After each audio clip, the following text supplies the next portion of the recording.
We're back at it again with another episode of What's the Difference? The Shaman King edition. Last episode we saw the conclusion of Ren's battle against his very own family. And for the most part, there were very little differences towards the end of all of that, as it ended up simply coming down to a situation of just how badly our heroes ended up being beaten by Tao En in terms of the original anime. But then they had their resurgence of power, got back up, started fighting back against him.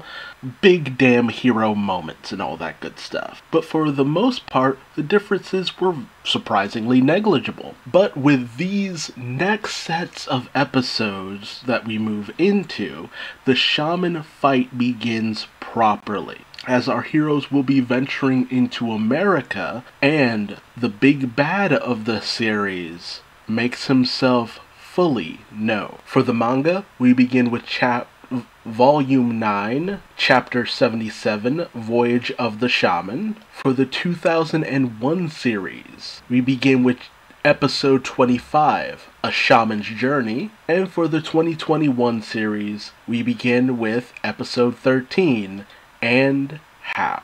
Let's begin, shall we? All versions open up with shots of the city, the daily life kind of continuing on as nothing really seems to happen. It's very atmospheric because it'll be the last bits of moments where we actually get to see this in terms of the series. Funbari Hill will kind of become a little bit of a distant memory for the most part. You know, a little bit of the school life with Yo, Anna, Manta. Anna's acting some kind of way. There's a very melancholy kind of atmosphere when it comes to the older anime. And then we get our heroes sitting at a Friendly's, basically. Gotta love the weird hairstyles that they keep giving to Ryu. Always a good time. But all of it kind of serves as the kind of situation of, you know, everything in their lives is going to change soon. You know, once Yo and the gang make their way to America, which feels weird to say, they're making their way to where I'm at, more or less. The downsides of, you know, Manta's feeling some kind of way about all of this. Also, he's in a kid's booster seat. I've never noticed that before.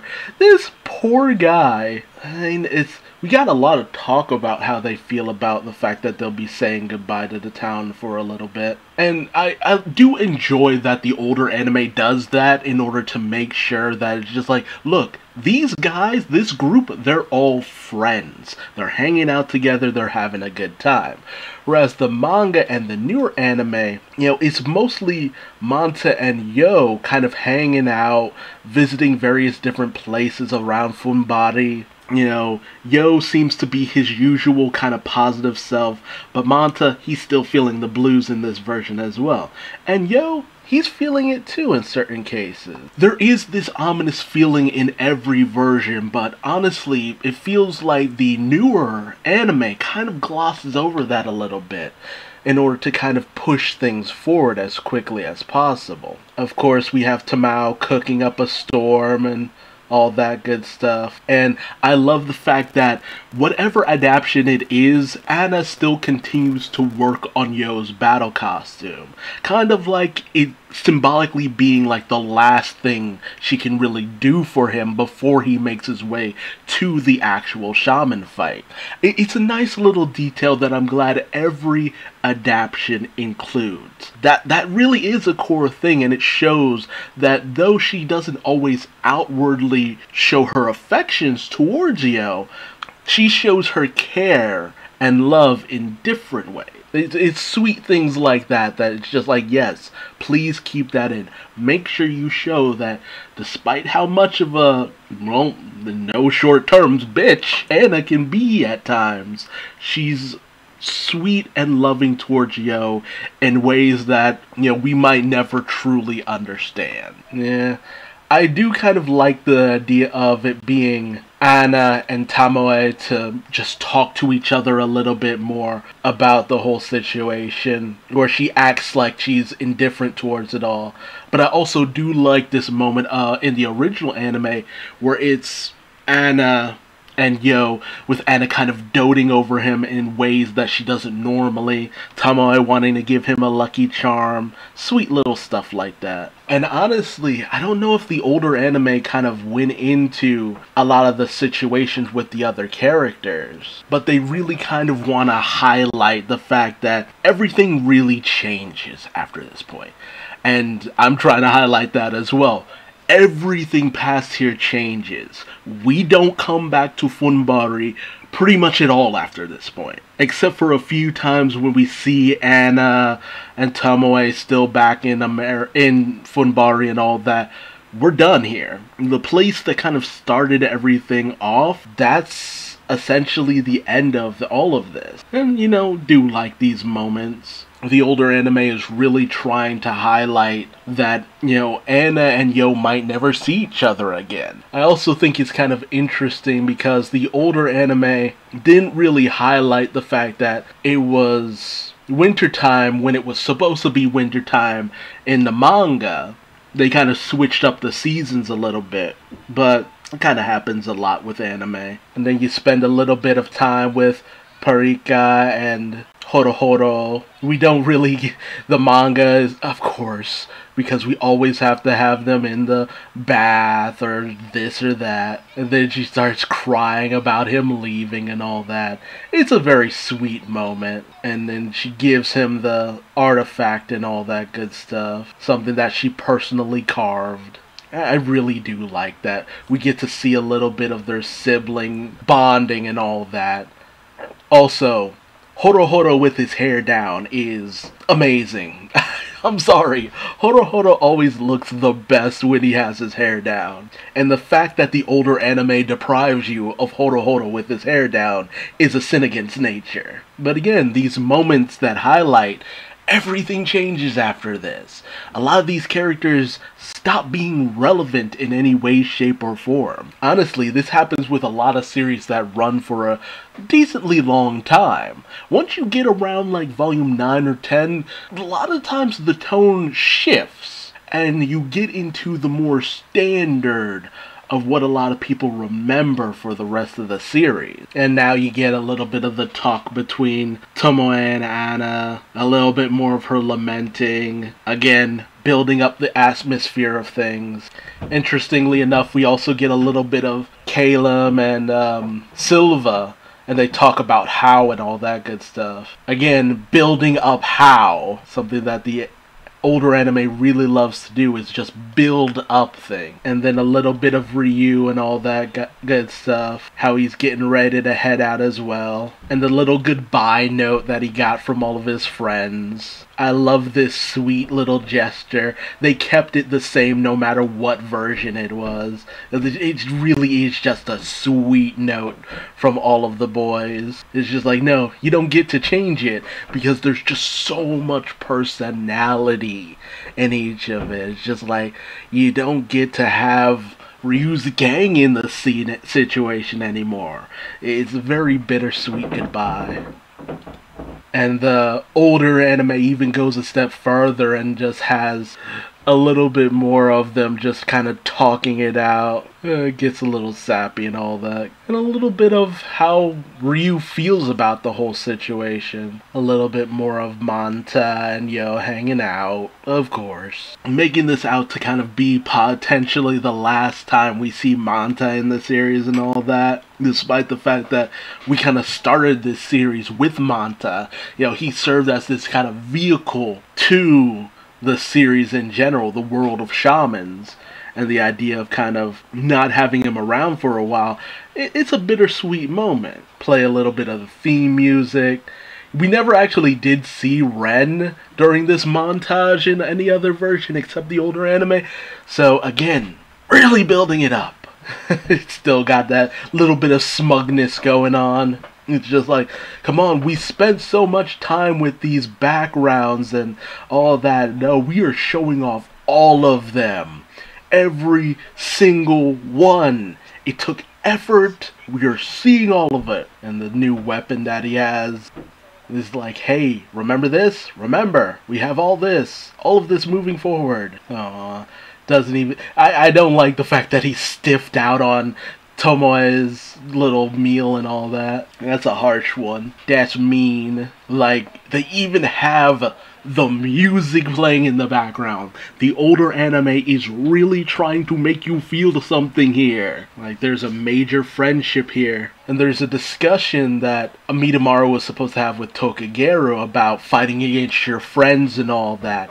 I like this whole situation being with Tokagero and Amidamaru, because it kind of builds on their growing relationship as well. But Amidamaru has a little bit more of a positive outlook on it, whereas the positive outlook comes from Yo instead. I prefer it to be Amidamaru who has the more positive outlook on fighting against your friends and the dreams that you have to take on and all that, because it shows how much Yo has had an impact on Amidamaru. And the older anime kind of uses this moment as a bit of a recap of everything that has happened until now. All the various people they've had to face off against.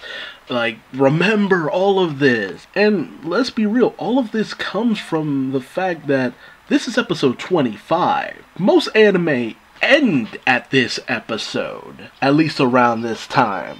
You get to like 25, 26 episodes, you're pretty much done. And then it's nighttime at the Asakura house, and Anna comes to Yo's room. He didn't even say anything to her before he left, before he went to bed. Gives him a gift from her, the outfit, as well as something from his granddad. And she thinks about how much Yo has grown and developed, how he'll be able to stand up to no matter what happens. And something that the older anime kind of completely skips over because it's a little suspect is the fact that this might potentially be the last time Yo and Anna spend any time together. And so she asks to spend the night with him. And he ends up saying yes. See, while no exact dates are really kind of given in terms of the birth of the child that they have, spoilers, he is said to be born in the year 2000. Late 2000, but 2000 nonetheless. And the Shaman fight in Tokyo, well, the Shaman fight in America, also takes place in the year 2000. So, yeah. It's a dicey subject that I'm not surprised that the older anime completely skipped past, but the newer anime actually deciding to go forward with it makes me wonder, will they end up going into the sequel series about their son after the events of the manga actually pass? Yeah, it's a bit of a dicey subject to kind of go into, and I do not blame the older anime in the slightest for completely bypassing it. And a little bit of how. Interestingly enough, they're really setting up the weird relationship between How and Silva. I love that Silva is kind of hyping Yo up to How. It really kind of helps to highlight How as a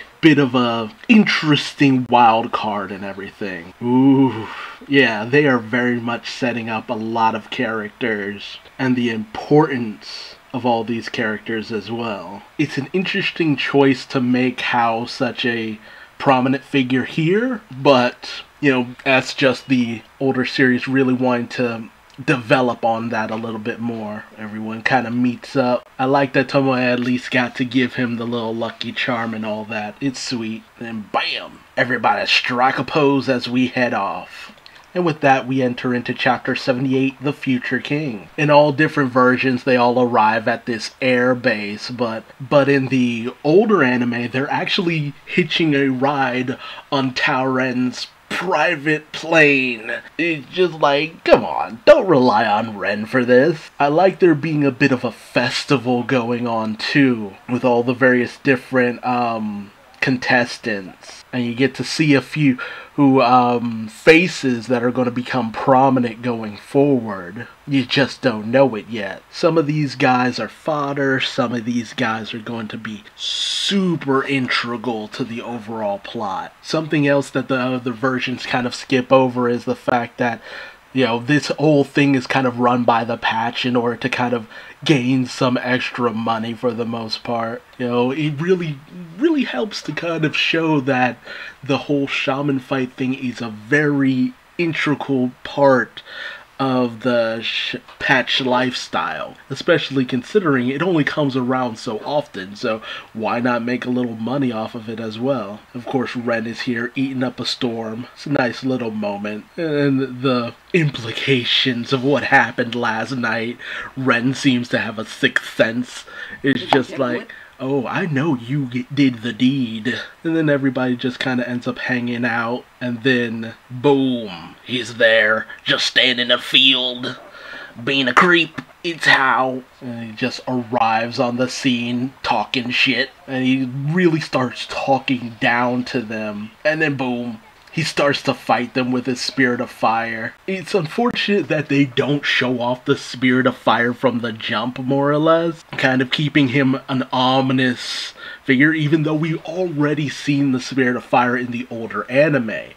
But the manga and the newer anime are just like, no, you've already seen a little bit of the spirit of fire. Let's show off a little bit more. Yes, really show that thing off. The ominous nature of how, I'm sorry, newer anime is really selling it. And then, of course, Ren manages to catch Horo before he's really hurt, and then, of course, Ren starts to get into a fight, but unlike everything else, Ren doesn't get knocked on his ass, which is unfortunate that they do that to Ren in the older anime. It's just like, no, let Ren be a little bit more kind of questionable if he's improved or not. Honestly, it damn near becomes a knockdown, drag-out fight in the older anime, but they really do make it seem like they're of no match to him. And then his entire squad rolls up. I really do enjoy that the entirety of Ren's squad was just there watching him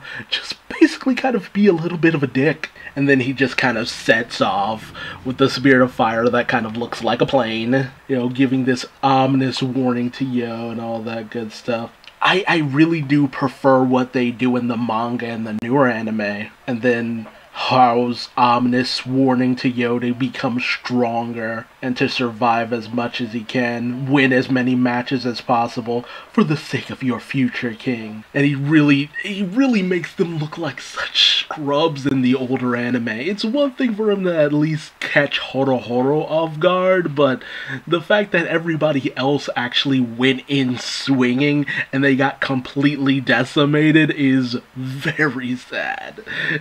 Older anime, you really need to cut that shit out. Enter into chapter 79, Patch Airlines. I love this spread shot of Hao and his followers in the manga. That's how you do it. And then you just see the lineup of everybody who follows under Hao too. I hate that we don't get enough of everyone just being like, ah, damn that Hao! They just set off on the plane in the original anime, and it's just like, no! You guys have to have some comments on the bullshit that just kind of happened to you. Yeah, and I love the fact that even Ryu's thinking about how just outmatched they were by Hao. No, there's just a lot of little implications and minor things that I feel are just really noticeable in what you need to have going forward. And then the Patch Airlines. I love the fact that everybody is depicted on the side of the damn thing. So don't end up getting any of the Patch talking to the audience and all that before it sets off. And in every version they just kind of set out ready for the new adventure. Discuss the fact that the fight wasn't actually taking place in Tokyo.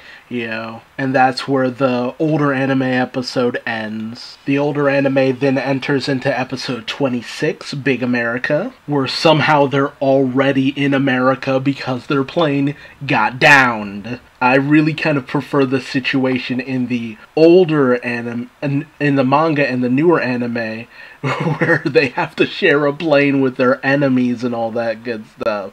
It's a fascinating dynamic, and it makes more sense for them to end up all traveling to around the same area. It keeps the group of all these shamans together for the fight. I kind of prefer that for the most part. Also hate the fact that they don't show off that Faust is there as well. No adaptation is just like, yeah, Faust is also here. It's just like, no, come on, show Faust. He becomes such an integral part later down the line. And I like that Hao and his followers discuss what's about to happen, although they cut out of a lot of the lines that a lot of the members of Hao's group actually have. And I like a little bit of the camaraderie that's going on between Hao and his group of followers. Like, I prefer that to a certain degree than to only have him seem to have any kind of rapport with the three main girls. And then Godaiva's announcement and the fact that they have to, everything will kind of be switching up from here on out. Something that's not really highlighted is the fact that all of the members of the patch on board are all wearing parachutes. Because the first trial is about to commence. They have to make their way to the patch village within 3 months. Better go get your luggage, because, you see, this is one big oversoul. It's about to vanish in thin air. And just like that, boop! I love that. I love the fact that it's just like, boop, and it's gone. Like, you mean a giant jet that just departed out of a hangar was nothing more than a friggin' massive oversoul? I love that. I love that. And the fact that the older anime completely decided to not include that is a crime. It is the most hilarious visual gag possible, 'cause you never would have seen it coming. You never would have seen it coming. It's such a shame that it was not included. You enter into chapter 80, Sky High. I guess it's the fact that, well, let's be honest, a lot of people are gonna die from this. It's like, a lot of people end up dying from this. It's really messed up. And then the futility of what Horo tries to do. The fact that the Spirit of Fire is basically a jet plane with everyone riding on top of it is so great. It's just like, you'll run out of power before you reach the ground. You wanna ride? And I love how angry Horo is at Hao. One thing that I do think is unfortunate is the fact that so many of the other contestants who do manage to survive and just have ways around all of this aren't shown off in the newer anime as well. It's just like, you see them just having all their own methods of getting out of this safe and unharmed. But they don't show that off in the newer anime. Also, I think it's a shame because there's this wonderful moment where Faust just shows up, because he's been having this weird repertoire between Faust and Horo, but I guess they didn't want to include the fact that, yeah, it's just like, as soon as he hits the ground, he will be decimated internally, but he's just like, well, I've got enough morphine flowing through my body that I won't feel the pain, and, I'll wake myself up, sew myself together, and just be on my way afterwards. It's just like, it's such a morbid way of looking at things. And it's just like, the ground is coming up fast. You guys better think of something soon. Love the panic in Horo that Yo just has to slap him out of. You rarely see Yo get as physical as this. I also hate the fact that they don't include the fact that in the manga, Ren had this jacket, this big jacket that just continues to glitter. And you see the trail of glitter coming from his jacket as he's falling. Like, the fact that that is left out too, it's just like, it's a wonderful visual gag that the newer anime leaves out as well. And it is such a shame. But they keep the core of everything that's going on. How Ren just, for some reason, falls pointing downward. But the matter-of-fact way that Yo and Ren are about the whole situation, it's nice regardless. And of course, Ryu loses another chunk of his hair. Like, get it together, boys. Oh, va sol. Boom, they hit the ground. Bam! Also love the fact that it was Ren who maintained his oversoul throughout everything. And then, bam! On the road. The manga also had this nice little moment where Manta is lamenting the fact that Yo has left Yo's no longer in his life for the time being. He visits all the places that they used to visit, where he's met all of them in one way, shape, or form. Ryu, Ren, Yo. And then he's at his house, and then he sees on the TV all of them at a hot dog eating festival. It's actually pretty hilarious. I love little inclusions like that. And again, the fact that the newer anime doesn't include the little moments that the manga had, that's exactly what you guys shouldn't have done. The whole point of this newer anime should have been the fact that we have more information about certain things. A lot of designs are kind of finalized, so we don't have to rework them later down the line. We can include as much as we want to at this point. But the fact that the newer anime continues to cut out a lot of things, especially a lot of the more fun things, that's disappointing. And with this, we get into volume 10 of the manga, The Song of Doom. Enter into chapter 81, Route 66 Turbo. And now the gang is on the road in America. They have to figure things out for the most part. Not to mention the whole situation of using the oversoul not to hit the ground and all that. It still happens in the older anime, but I prefer it to be a test more than anything else, rather than the effect of someone sabotaging them. It's a little bit funnier that way.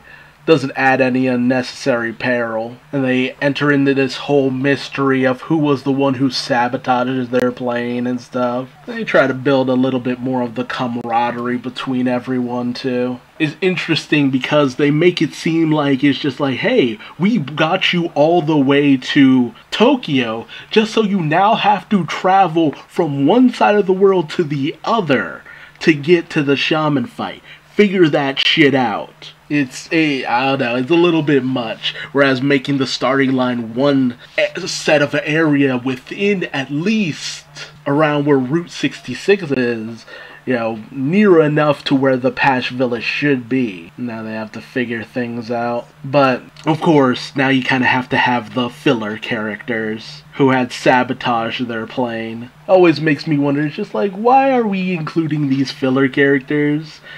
It's because we need to help to add on to the runtime because they don't want to catch up with the manga. This was kind of running a lot of concurrent areas to the manga, so they wanted to give the manga enough time to push ahead a little bit.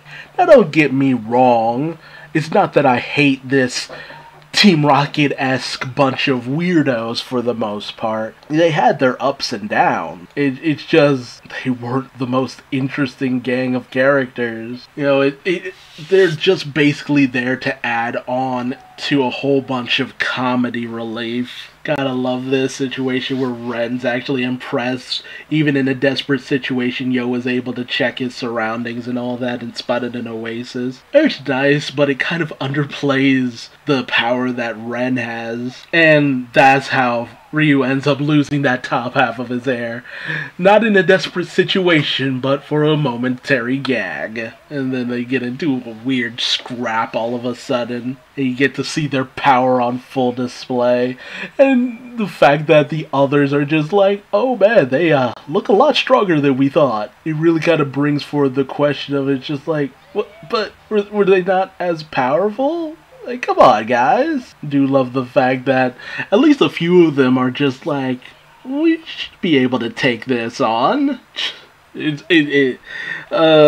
episode is such filler. And then, of course, we go back to a little bit of Funbari. It's just like all that time being like, oh, we'll never see this place again.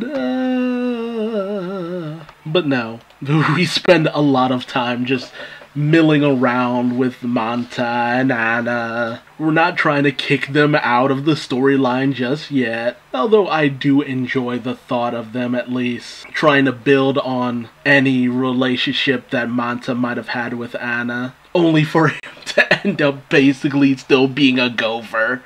It's so sad. It's just like, come on. At least build on their friendship to some degree. And then you get the ultimate gag finally. Oversoul, Big Thumb! Yes! The ultimate technique! Yes. Ryu comes in so clutch here. And it's Billy! Billy! And I love it because Billy has a slight sixth sense, so he did in fact see the giant thumb, and he's just like, God, I gotta give this guy a ride. He must be the legendary hitchhiker. And that the voiceover is just like, I saw it, that big shining thumb. He must have been the legendary hitchhiker. Like, the fact that the newer anime does not include that is such a crime. It's such a crime. It's such a hilarious moment. You don't need the lilies. You don't. There's already comedy baked into it. Like, honestly, a lot of this, both anime adaptations go to show that they didn't get some of the humor that the manga had, because for some reason the older anime felt that it needed to inject its own humor into stuff to make things funnier for those filler moments, whereas the newer anime completely cuts out a lot of the funnier moments. It's just like, no, those moments are so good. But at least neither version cut out Billy at the very least, so I'm thankful for that. They also kind of cut out the conversation that everyone has about their luck in managing to find a ride, mostly due to Ryu and his legendary thumb. But even still, the laid-back nature of Yo, and I love Yo just riding on the top of this truck, heading to a new adventure, is such a charming moment. And the legendary brotherhood that starts to arise between Ryu and Billy, it's a sweet little moment. And the newer anime gives you this preview of Lilirara, and they go directly to the library. I prefer the way the manga did it, where they go around to this town, nearby town, asking all the locals, and none of them have ever heard of anything called the Patch Tribe. And I love this building mystery of who the heck the Patch could possibly be. Unfortunately, the older anime starts off going in this direction for the most part, but then, of course, we gotta get the comedy relief in, and their weird-ass plan to sabotage our heroes. Yeah, they go around asking around all these people. Love this moment where Ren gets hit on by all these girls because they think he's cute. It's a nice little moment. But of course, they end up having no luck. Everybody just being like, yeah, Red little heartbreaker. He got a little kiss. He got himself a little kiss. And so the older anime decides to stretch out the whole situation with the Patch Tribe. One of the lilies is just like, yeah, I know somebody who knows about the Patch Tribe. I do admit that my favorite character out of the lilies was Sally, just because she was always itching for a friggin' fight. Such a silly situation. Friggin' stuffed animal. You're a bunch of goons. Although I will admit, moments where you have a whole female goon squad isn't that often. And the fact that Yo knew they were observing them, just like it was a whole group of 5. Although the fact that, none of the rest of the group actually knew what was going on, I kind of hate that. It's just like, these guys should be a little bit more observant than that. Sally just willing to go in and crush everyone right there and then. Oh god. Sally, Lily, Ellie, Millie, and Sharona. The only one without a Lee of the Lily vibe. That's the joke! That's the entire joke. Oh, and now here comes Silva. And now it's an official fight because he's here. And it's just like, hey, before, if you had eliminated them, it would have been whatever. But if you lose here, in front of an officiant, you're out of the fight altogether. And then options for how everything works. You can actually go through the rules and all that good stuff. Freaking instruction booklet. I like the fact that most of them are machine inept, so they didn't know. It's just like, oh, you can actually read a lot in the rule book here. And then they go on the offensive. And it's just like, you guys aren't strong enough to do this. You might as well turn tail and run. Honestly, they're just here so our heroes can flex their muscle. And then they run away like a bunch of cowards. It's unfortunate. It could have at least made them stronger. And this served as a means of making Yo the leader of the group. Again, I don't like the fact that they're already choosing all of this. It's just like, come on. Should have at least been a little bit more debate. I love this.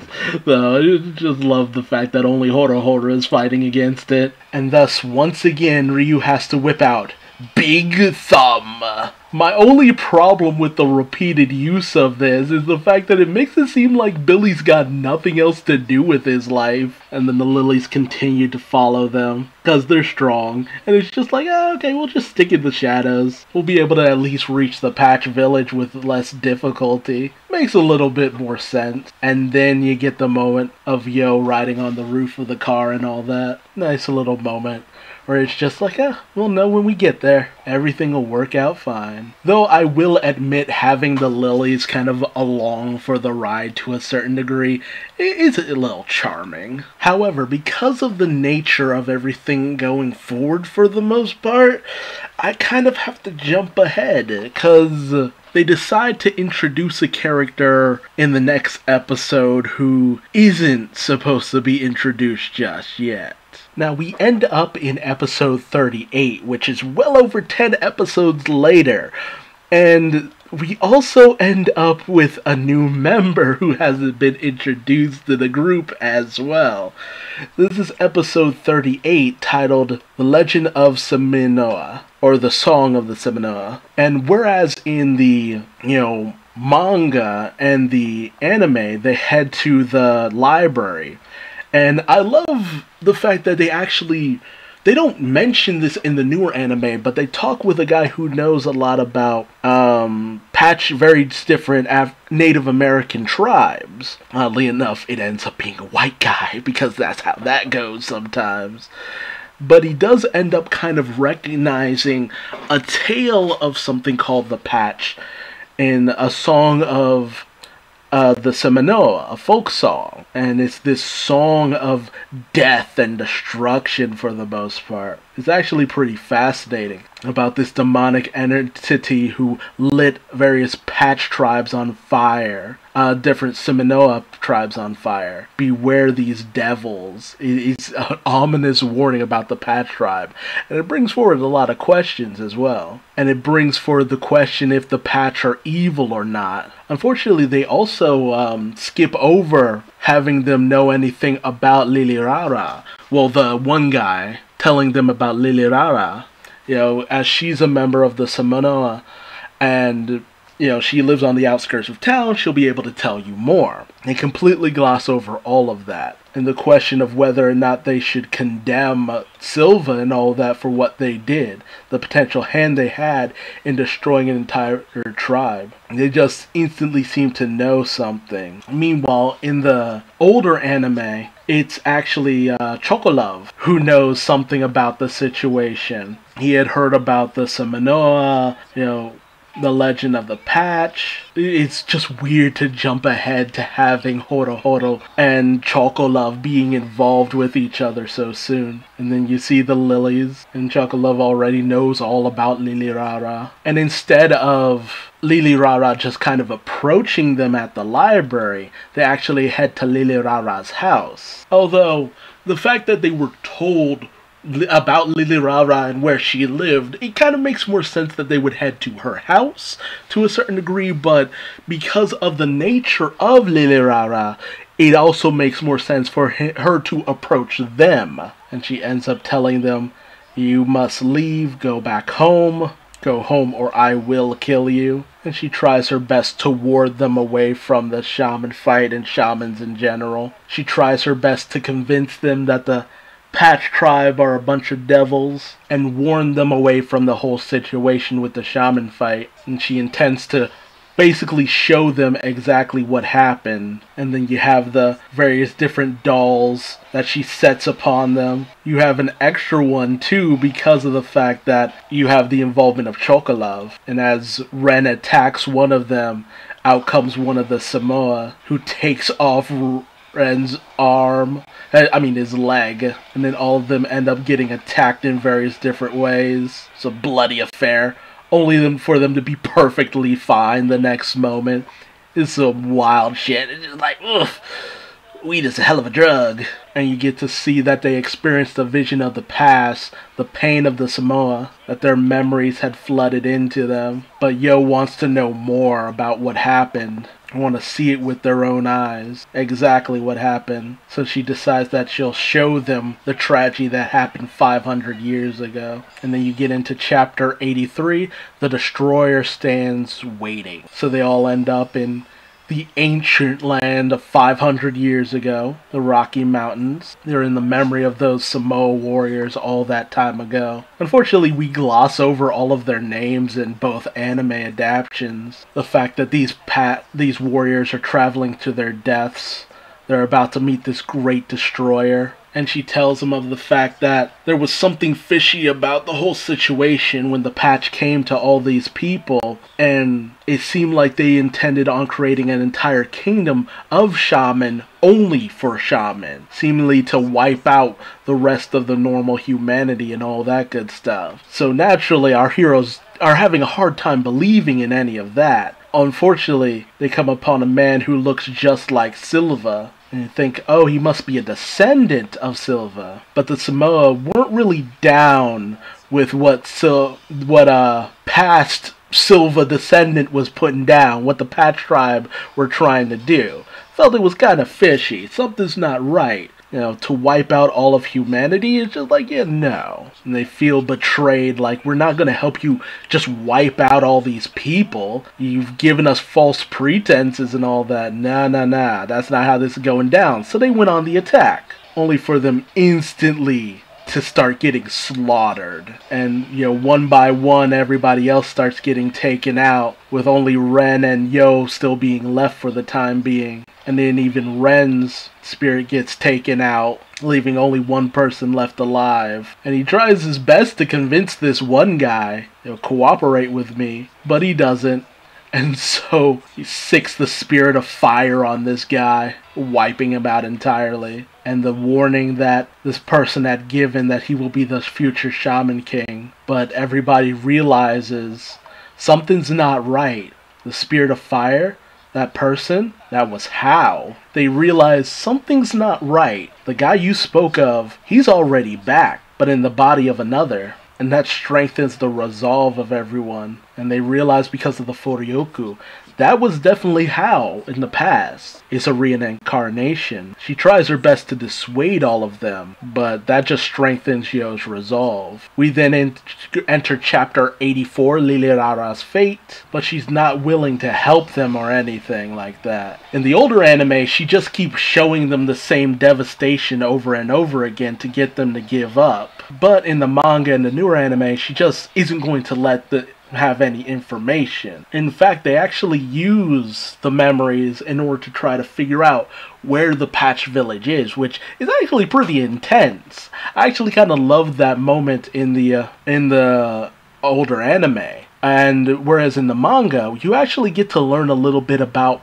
Lilirara and her life growing up. You see a little preview, like little baby Lilirara, so cute. But she had to basically sacrifice her dreams, her wants, everything in her life in order to be able to pass on this message, constantly feeling the pain that these ancient Samoa had to go through. But ultimately, our heroes decide not to really push the issue for her, trying to respect what she's been going through. I really do appreciate the older anime making more of a test of endurance so that they have to learn that way. And I love them convincing Lilirara through the fact that, you know, they keep enduring the same pain as all of them, but they actually admire the fact that a lot of those the Seminoa warrior spirits are just reliving this past pain again and again in order to, warn people away from this. And they even have this weird clash with the spirits. And it gives them a taste of,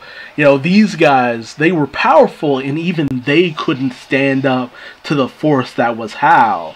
They're trying their best to dissuade all of them. Get to see some cool action scenes and all that good stuff. And it actually ends up being this moment where they really bond to these spirits on another level. Us being like, hey, this is what ended up getting us killed. Hopefully you can learn from all of this.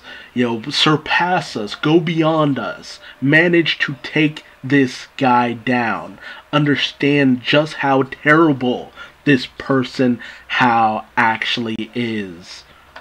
I really kind of appreciate this choice in the older anime. And it kind of proves as a way of them kind of being able to pass on. It's actually a more hopeful direction with Lilirara.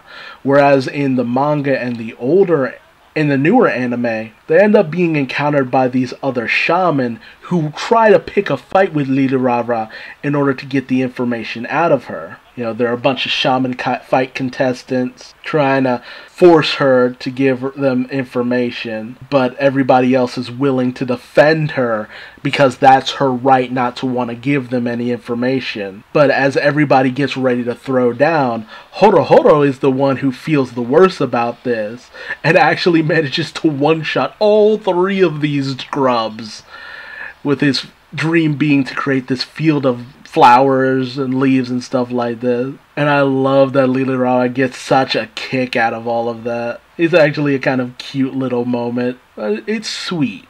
She starts to kind of live for herself again to a certain point. It's actually kind of a sweet moment with them spending time together. And Lilirara starting to kind of believe in the future rather than dwelling on the past. Finding that maybe they can do it. Maybe stop the thing that was coming their way. And she decides to tell them everything she knows after they get some rest. Whereas in the older anime, the Seminoa tribe of the past decide to kind of move on for the most part. I do prefer what happens in the older anime just because it's so hopeful. Like, listen, do not meet the same fate we did.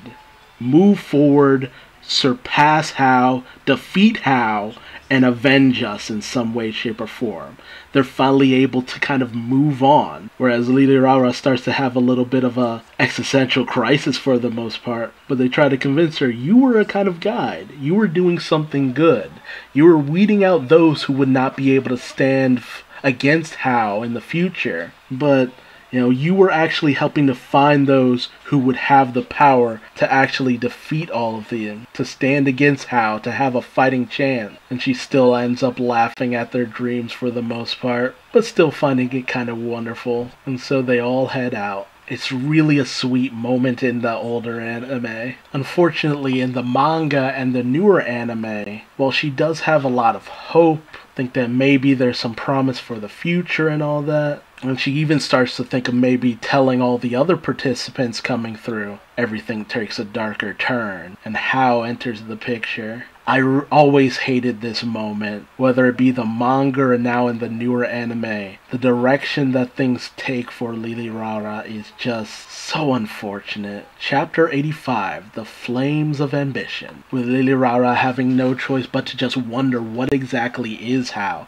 The anime team did a wonderful job on this moment. The manga even takes it a step further, as those three guys from before had actually managed to track down Lilirara, only for them to be completely destroyed by Hao, and he completely destroys them before revealing what the spirit of fire is and how terrible it could actually be, as he completely eviscerates Lilirara right down to ash. And it reveals that it wasn't the patch who are evil, only me. I became a patch 500 years ago in order to get the spirit of fire, in order to get revenge on humanity. Well, I always hated that moment because Lilirara finally had this moment of wanting to live the rest of her life, potentially doing some good, and then she was just destroyed right then and there. Like, it's such a sad moment. It's such a sad situation. But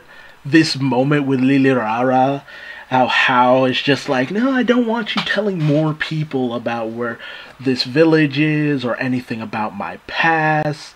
Like, he violently gets rid of all the Samoa tribe spirits and all that to make sure that this information of who he is or what he used to be doesn't get out to anyone else. She passed the message along to Yo, and that's good enough for him. It's such a sad moment. It makes far more sense in the way that she dies, but at the same time, it's just so horrifyingly tragic that it just gives me such a conflict of emotions when I think about it. I guess deep down I'm a lot more hopeful in terms of a lot of situations, but like, what can you do?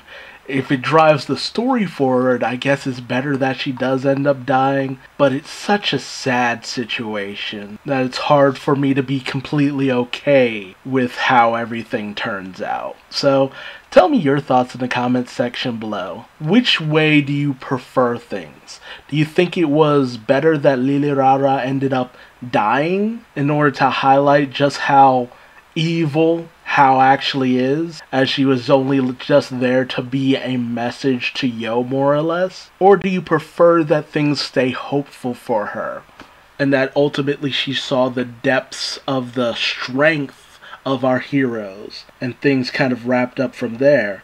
And the fact that the Seminoa warriors were able to just pass on meant there was no reason to kill Lilirara, because she would be unable to show the visions of the past without those spirits. You know, it creates a lot of questions, and I'm interested to hear from you. Which version do you prefer? Not to mention the quest to find out about the Patch Tribe is made much longer, as we'll soon find out in the older anime. As the older anime is only just getting started, whereas in the newer anime, well, we're about to run into someone special in a little bit, but that'll come later down the line. Let me know your thoughts and feelings, and I will see you in the next episode of What's the Difference? Till then, bye-bye.